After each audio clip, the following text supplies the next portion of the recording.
setelah dikunjungkan di sini, mudah-mudahan menjadi pengalaman bagi adik-adik sendiri, juga pengalaman bagi kami di sini. Masyarakatnya. Saya yakin apa yang adik-adik buat ini nantinya berguna di sini. Terima kasih.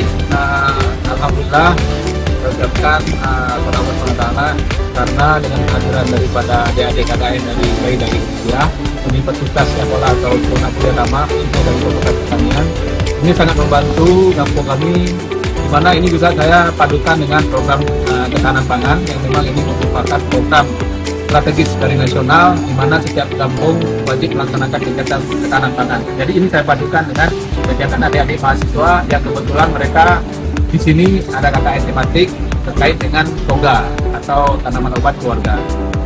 Tanaman itu di kantor ya udah pergi aja gitu, pulang. Tapi kalau sekarang kan kita sejak ada toga itu maksudnya adalah poin ketertarikan kita untuk datang melihat menyeram ada tanggung jawab diri kita sendiri juga untuk tanaman itu.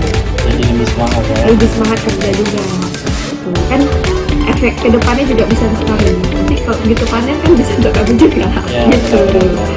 Itu sih yang positifnya. Kalau negatifnya insya Allah nggak ada.